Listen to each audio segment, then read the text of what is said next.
Buenas noches mis compañeros, mi nombre es Sandra Melina Cartagena y les voy a hablar sobre cómo funciona la máquina de la economía. Esto lo basé sobre el video que realizó Ray Dalio y vamos a conocer un poquito pues del funcionamiento de la economía. Esto se puede aplicar tanto pues en nuestro país como pues a nivel mundial. Entonces, inicialmente, el tema de la economía puede parecer como un tema complejo, pero realmente funciona de forma simple y mecánica. Se da por el impulso de la naturaleza humana y consta de transacciones que se repiten una y otra vez. Entonces, eso es la economía. La economía realmente la fundamenta son las transacciones. Entonces, en este momento debemos saber o vamos a ver qué se tratan las transacciones.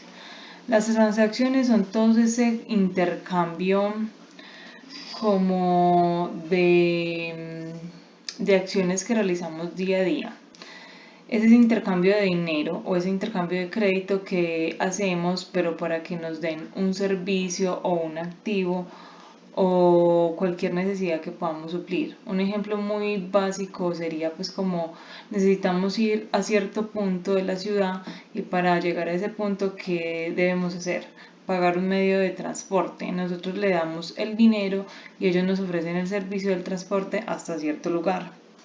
Y así como con todos los otros elementos que puedan tener en las transacciones.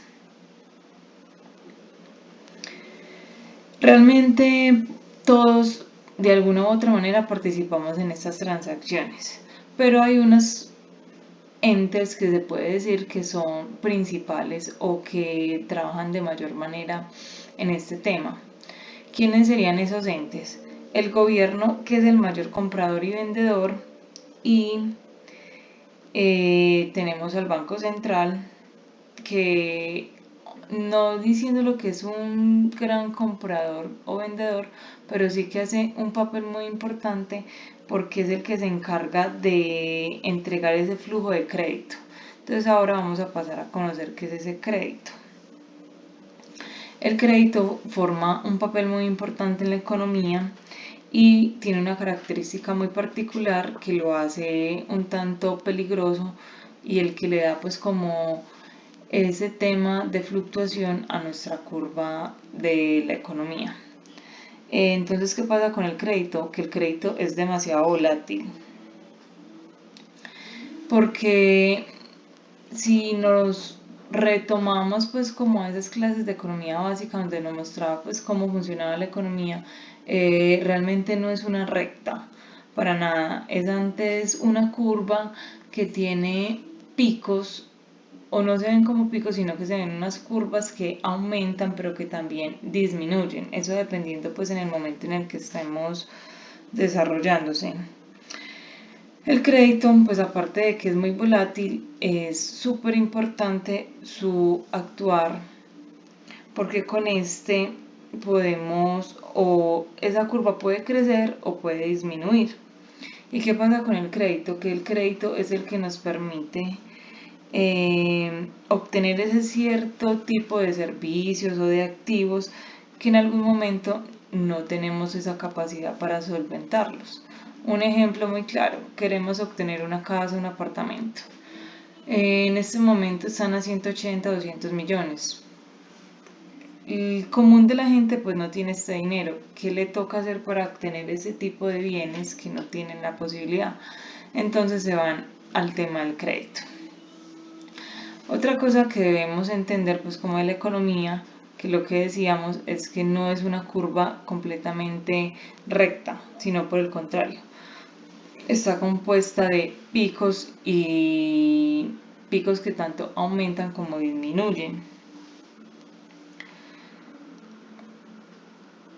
Entonces, cuando la curva está muy arriba es porque normalmente hay mucho dinero, hay mucho crédito por fuera, los bancos están con unas tasas muy bajas. Entonces, ¿esto qué incentiva? Esto incentiva el gasto incentiva los ingresos y es ahí cuando todo aparentemente se ve súper bien.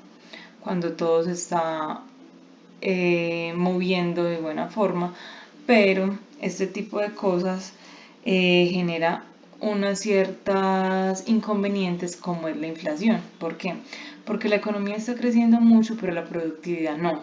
Y al no crecer de la misma manera, lo que genera es que los precios aumenten. Al aumentar se genera la inflación.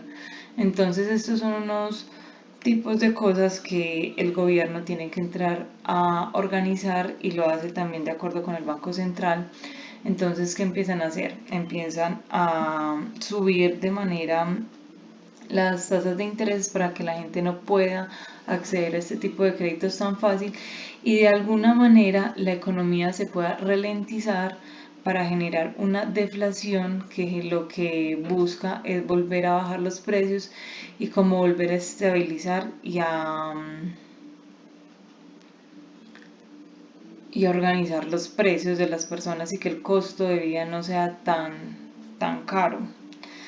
¿Qué pasa entonces después con esta deflación? Generan recesiones, generan burbujas económicas y todos esos temas se vuelven muy complejos y es acá donde es súper importante que el gobierno, por medio de sus políticas, sepa bien cuáles son los recursos o las medidas que deben de tomar para organizar todas estas situaciones.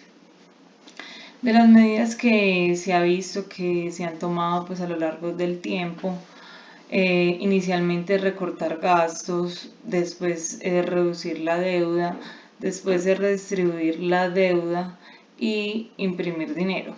Pero todo este tipo de decisiones tiene como sus consecuencias. Es decir, por ejemplo, recortar el gasto de las empresas, de las personas que genera, bueno, listo, ayuda a desacelerar pues la economía, pero también genera mucho desempleo. Entonces eso es un tema pues a tratar. Reducir la deuda también trae sus consecuencias para que la gente no pierda pues como de alguna manera sus activos, pero no ayuda a recuperar ese dinero que en algún momento le deben a esos prestamistas. Redistribuir la deuda se trata en que esas personas que tienen más dinero les toque pagar más impuestos y esto también genera pues como un malestar general en la población. ¿Por qué? Porque los que tienen menos se resienten con los que tienen más y los que tienen más se resienten con los que tienen menos porque les toca pagar más dinero por subsidiar la necesidad de los otros. Y lo otro es imprimir el dinero, que es una decisión que también toma, pues que es entre el gobierno y el Banco Central, pero tiene que ser tomado con mucho cuidado porque puede ser una solución que puede ser perfecta, que puede ser hermosa, pero de no hacerse de la mejor manera puede generar muchos otros peores inconvenientes. Entonces hay que tener mucho cuidado pues como con el cómo, qué decisión tomar para organizar ese tipo de recesiones, de depresiones, de burbujas económicas. Y lo que nos deja el video como para concluir es que tenemos que tener muy en cuenta que la deuda no puede crecer más rápido que los ingresos porque si no la carga de la deuda terminará aplastándonos. Que los ingresos no pueden crecer más rápido que la productividad porque si no, no nos va a ser más competitivos.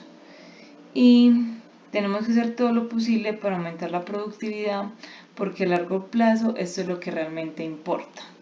Entonces, acá lo más importante es que debemos ser más competitivos a largo plazo porque es la forma en que podemos estar más estables a lo largo del tiempo.